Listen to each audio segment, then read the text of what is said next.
This week, once again, Israel was in the news.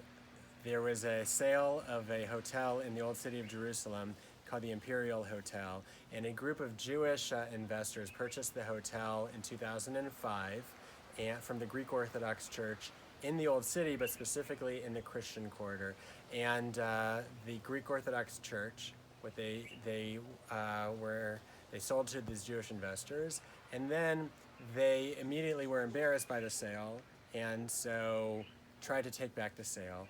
And they sued the Jewish investors to try to get the hotel back. It went through the court system and up and up and up until finally, just a few weeks ago, the Israeli Supreme Court ruled in favor of the Jewish investors that, in fact, the sale was good. They paid hundreds of thousands, millions of dollars for two hotels, the Imperial Hotel and the Petra Hotel.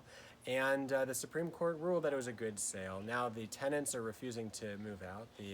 The Muslim tenants are refusing to move out. They haven't paid taxes in 14 years, so there's millions of dollars that are owed to the investors. And now what's happening is very troubling, that the Greek Orthodox Church is using this as an example, and they're going to the media and they're going around the world trying to say that right-wing Jews are stealing the land from the Christians. And this is another example of Christian persecution in the Middle East, but this time by Israeli Jews and by right-wing Jews and by Orthodox Jews. And so, whereas you've had building of relationships between Jews and Christians over the last number of years, so now there are many forces who are trying to create a crack and a wedge between the Jewish community in Israel and our Christian friends.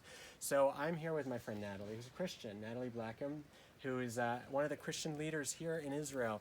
And I was talking about this, and I wanted to know, Nathalie, from your perspective, what do you know about this story here? What do you think about the Jews who have purchased the Imperial Hotel, the Petra Hotel, from the Greek Church? Mm-hmm. So it's interesting because we know at Eret Kohanim, and we know the work that they are doing to buy some properties who are on sale. You know, people are happy to sell, and they are. I mean, it's not them, but they are like helping to Right. for the Jewish people to buy some properties in the old city.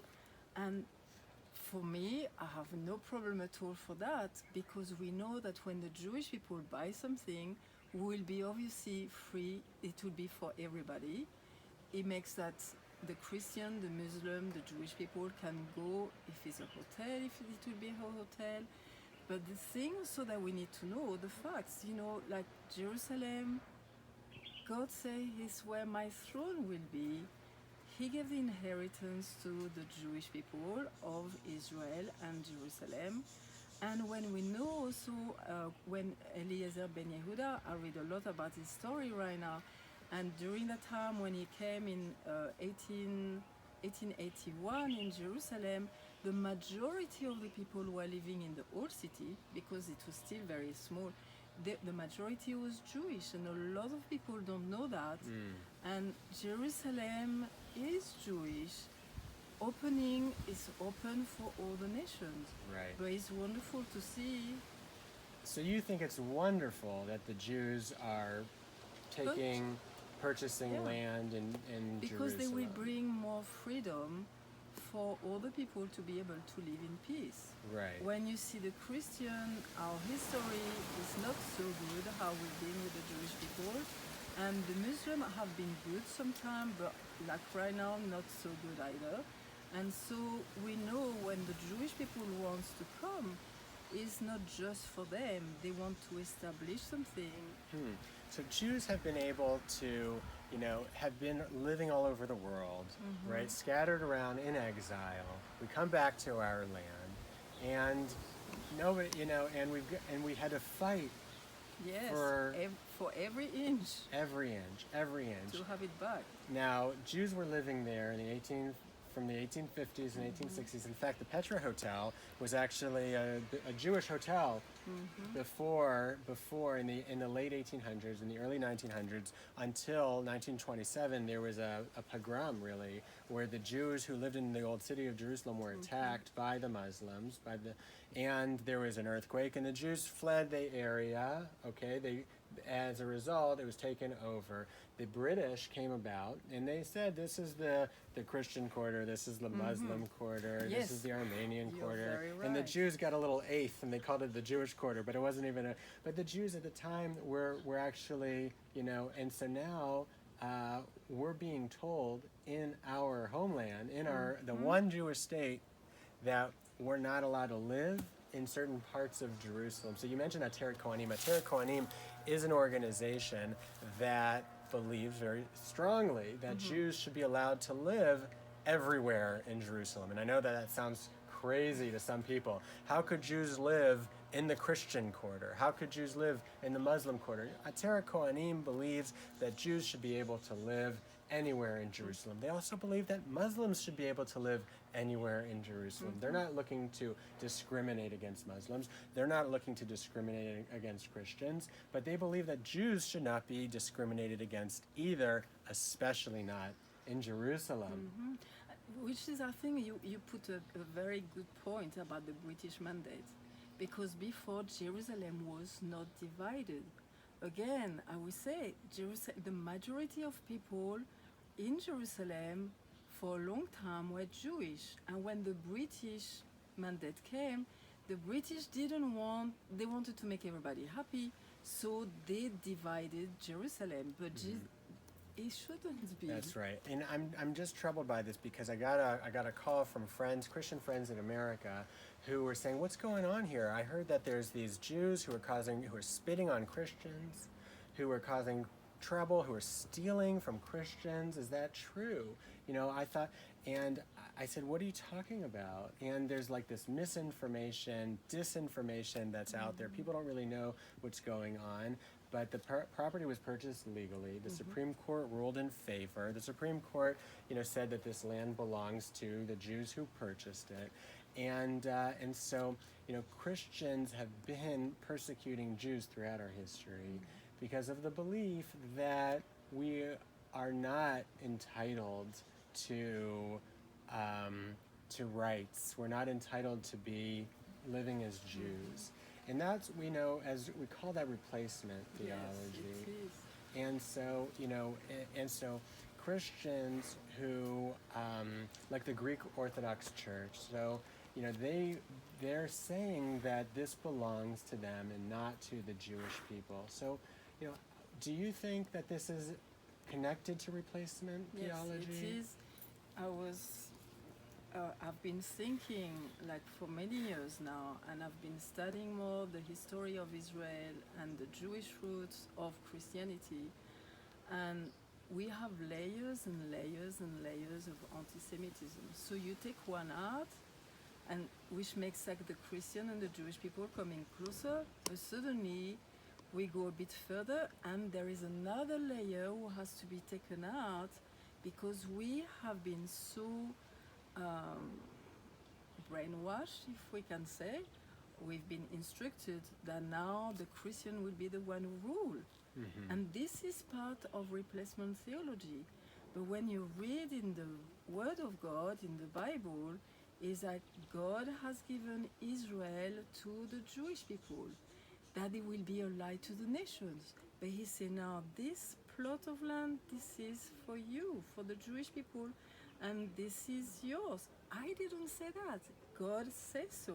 Right. So we need to go to align again with what he's saying. Right. And so it's not even that we went into these hotels and we said to the church that, well, God told us that this is our hotel and we're going to take it from you. They purchased it. No, you are even buying it. It's very expensive. It's very expensive. Every time, even when you see, like, we have this miracle, amazing miracle, to see Israel back on into the land.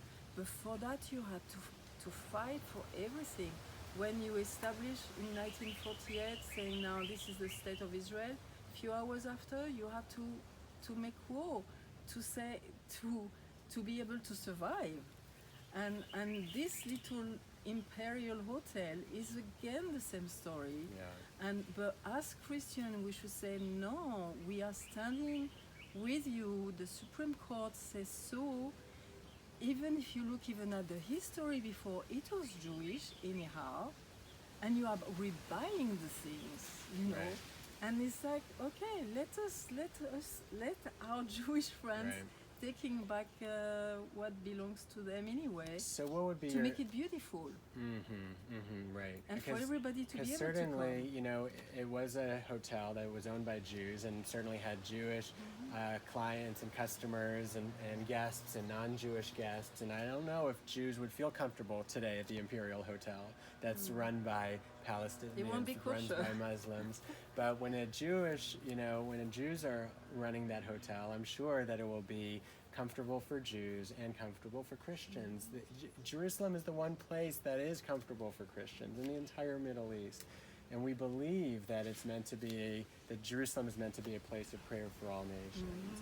And so, to me, it's saddening that that whereas we've been building such wonderful relationships between Jews and Christians, that there are those who are now making a wedge between Jews and Christians and kind of falling back into the same the language of replacement theology. Well, no, Jews are not entitled to that, and Jews are not allowed to live here. So we have to stop.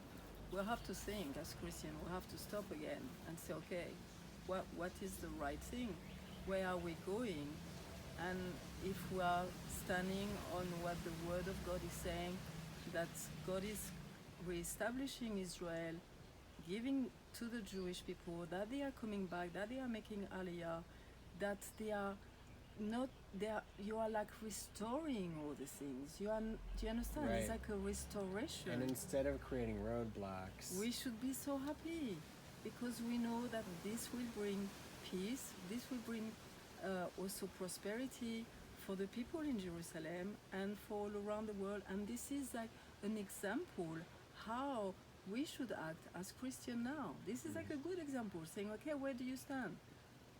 So, if there's a final message that we could give our viewers here, I think it's to learn the facts and don't jump to conclusions, and to learn about organizations like Ateret Kohanim who are bringing about Jewish ownership of land throughout Jerusalem and doing that important work.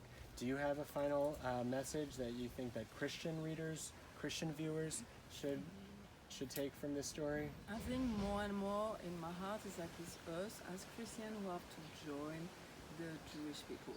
It's not the Jewish people who have to join us, it's us who has to join you, because you are our oldest brothers. The Torah was given to you, and it's you who are bringing the light to the nations. So we are coming to see the light, and we have to help for that, not just be an hindrance. So every one of us as Christians, we have to make a decision. Where do we stand? Thank you, Nathalie. Thank You're you so welcome. much.